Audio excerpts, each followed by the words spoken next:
What if everything you've ever seen, your home, your childhood, your face in the mirror, was never actually real? Not in the way you think, not in the way you've been told. From tech giants like Elon Musk to ancient mystics in mountain caves, more and more people are asking the same uncomfortable question: is this all just an illusion? Now, hold on. This isn't about glitchy simulations or far-out theories. This is about you, your memories, your beliefs, your identity. Because here's the thing, they were never truly yours. From the moment you opened your eyes, the world was already naming everything for you, teaching you how to see, what to want, who to be, and you accepted it all, without question. But haven't you felt it? That quiet sense that something's off? Like you're remembering a dream you didn't choose. Like the story of you doesn't quite fit. That's not confusion. That's the beginning of awakening. And in this video, we're going to walk straight into that feeling. We'll unpack how your memories are not what you think they are, how your identity was constructed for you, and how your beliefs were installed before you had a choice. So if you're ready to question everything, even the parts of yourself that feel most real, keep watching. Because once you realize the world you remember was never there, nothing looks the same again. 1. The world you remember was never there. He looks back and sees a childhood, a home, a father's voice saying his name. It all feels so solid, so real. But what he doesn't realize is that memory isn't a photograph, it's a painting, revised every time he looks at it. His earliest memories? Hand-me-downs, not facts. They were shaped by stories others told, by expressions on faces, by subtle cues that said, "This is who you are." But none of that was his choice. His reality was built before he had the language to question it. Conditioning starts before awareness kicks in. Think about it. A child doesn't choose their name. They don't choose the language that will mold their inner voice. From the very beginning, they are absorbing the world through borrowed eyes. That's a chair. That's love. That's wrong. But who decided those definitions? Before we could even walk, the world had already installed a framework. And because it came so early, we mistook it for truth. Ever wondered why certain memories bring emotion while others don't? It's not about the event, it's about the meaning installed around it. Memory is colored by repetition, by reaction. If everyone smiled when you sang, you remembered joy. If they laughed when you cried, you remembered shame. But those memories aren't recordings, they're interpretations. And most of them were never truly yours to begin with. They were built for you, and you've just been playing them back. The man who thinks he knows his past doesn't see how much of it was borrowed. He walks through life defending a version of himself that was edited by others. But what happens when he starts to question it? What happens when he realizes that the story he calls me is made of second-hand memories? The ground starts to shift, and for the first time, he begins to wonder if none of it was real. What is? 2. You didn't start with reality. You started with programming. From the moment a baby opens its eyes, the world doesn't just greet it, it programs it. Words are assigned to objects, roles to behaviors, emotions to facial expressions. He doesn't see a tree. He's told, "That's a tree." He doesn't feel hunger. He's told, "You're hungry." The rawness of experience gets translated into symbols, and slowly, those symbols become his prison. Reality isn't discovered, it's narrated. And the narrator, a mind shaped by others before it even knew how to think for itself. Imagine growing up in a different culture, with different words, different gods, different values. Would you still believe what you believe now? Of course not. That's the quiet scandal. Beliefs feel personal, but they're cultural downloads. A man thinks he's brave because he doesn't cry. But who told him that was bravery?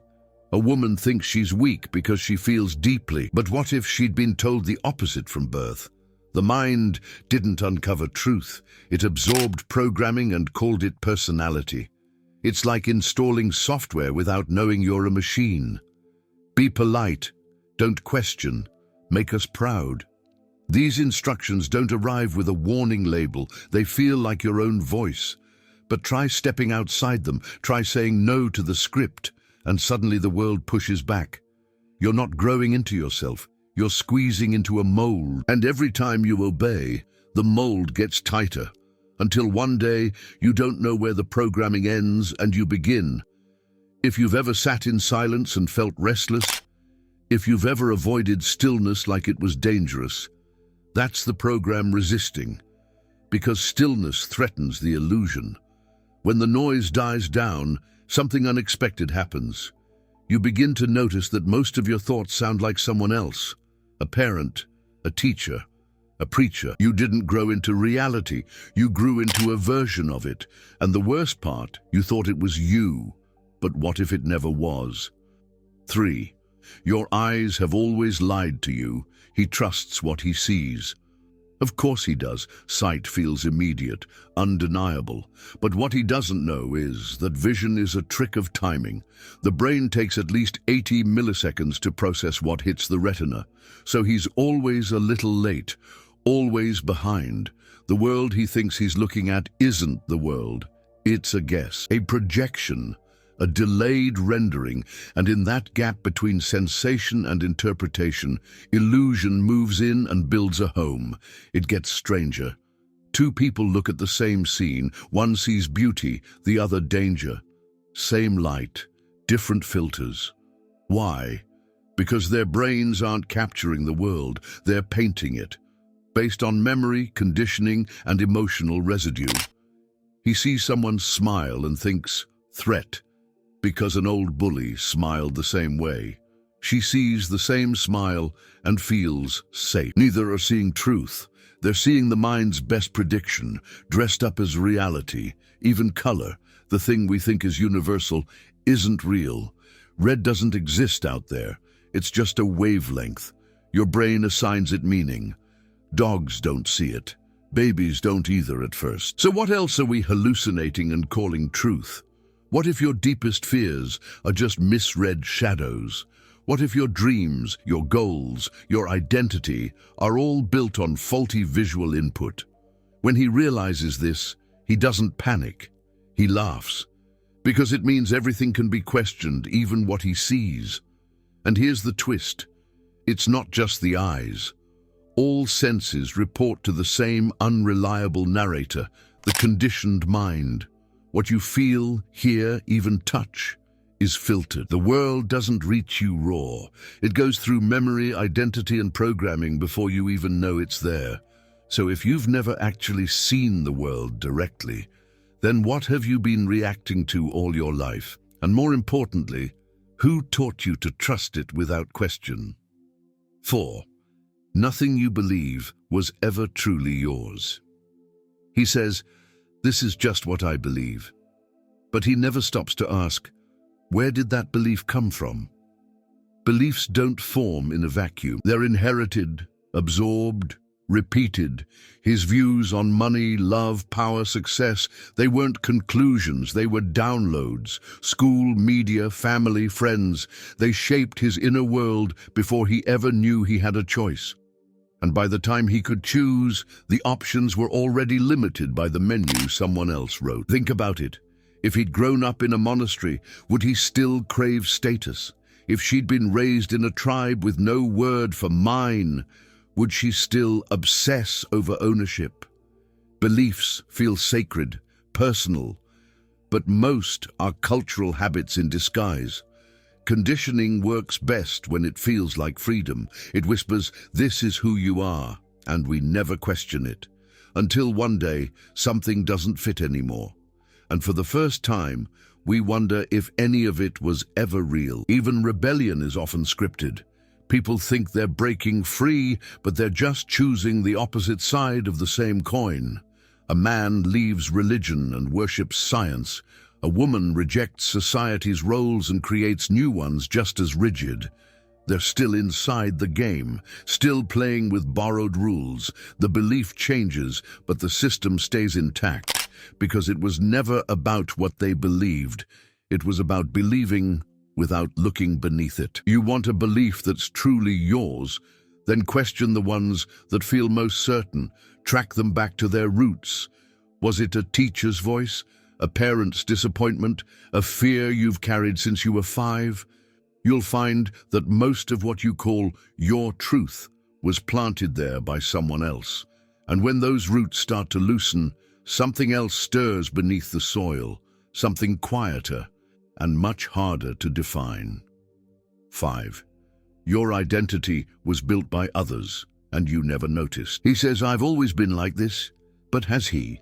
That preference for solitude, was it born in silence or carved by rejection?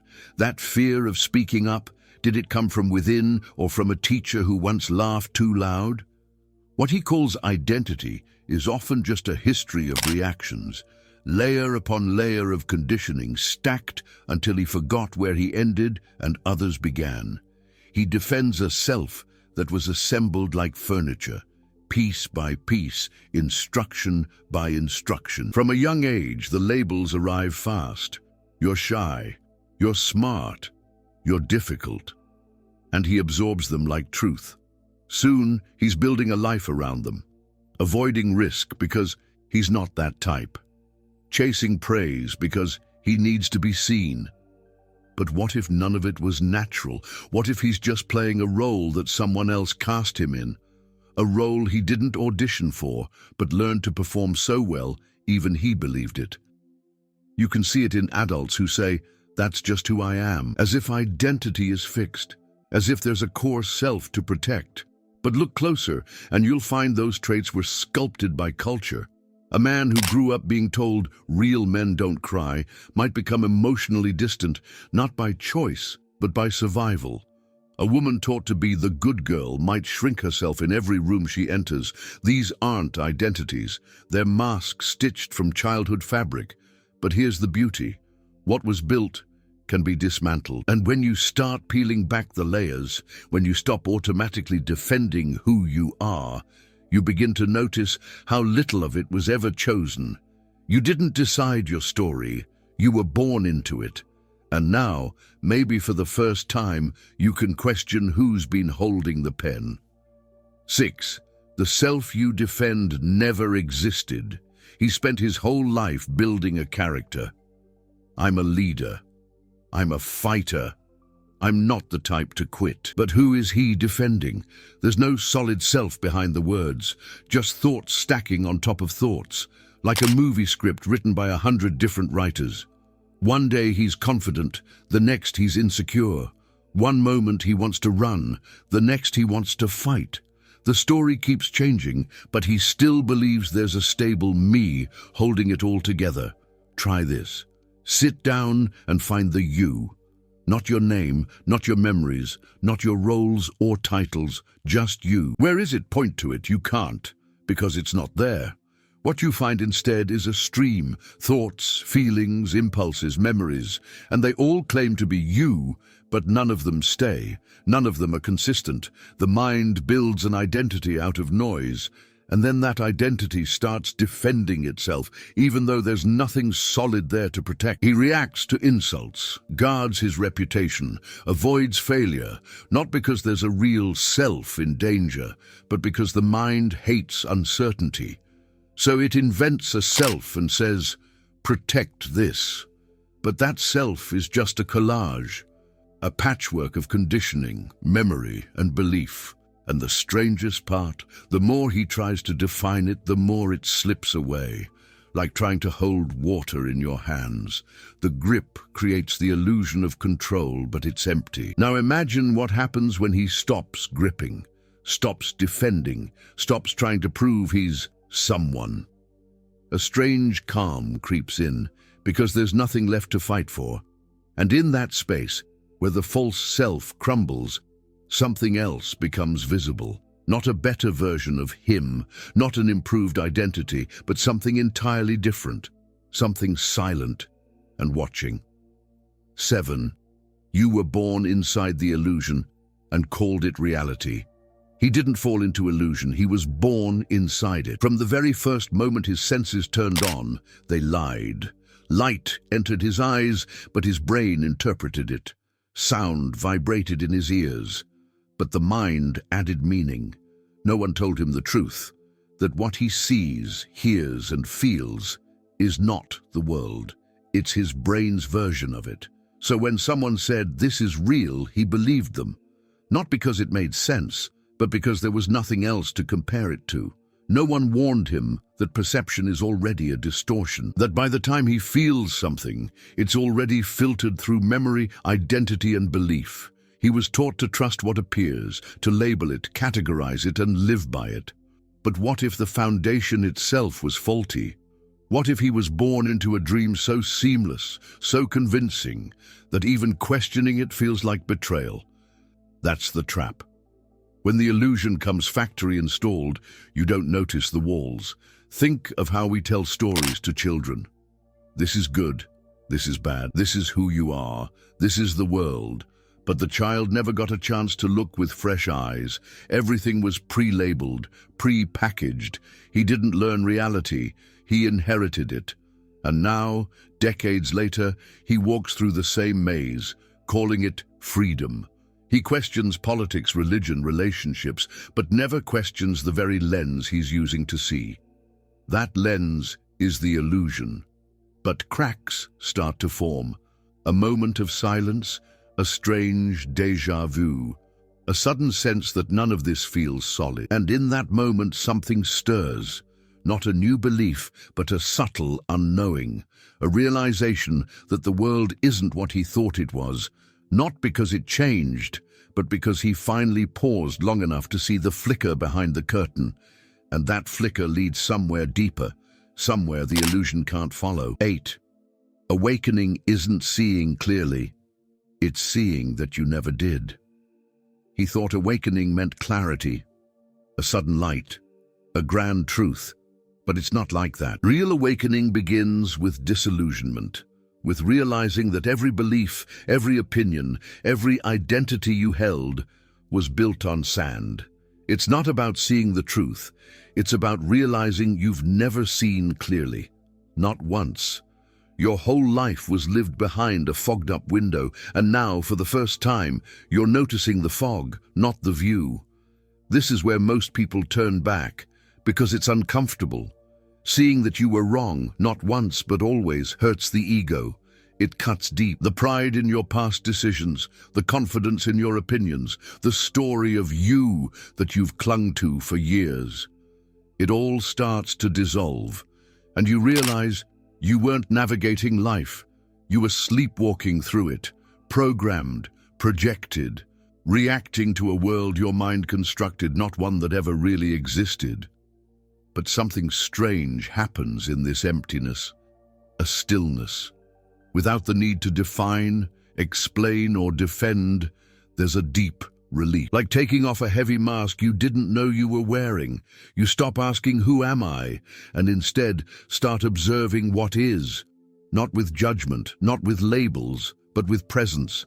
And in that space, something begins to shift. It's not dramatic, it's not flashy, it's quieter than thought. But it feels like truth. You don't gain a new identity, you lose the old one. You don't find answers, you lose the questions, and yet the world doesn't disappear. It becomes more vivid. Not because it's clearer, but because you're no longer demanding it to make sense. You're not trying to control the dream anymore. You're just awake inside it, watching, noticing, wondering what happens next. When you stop pretending you ever knew what was going on.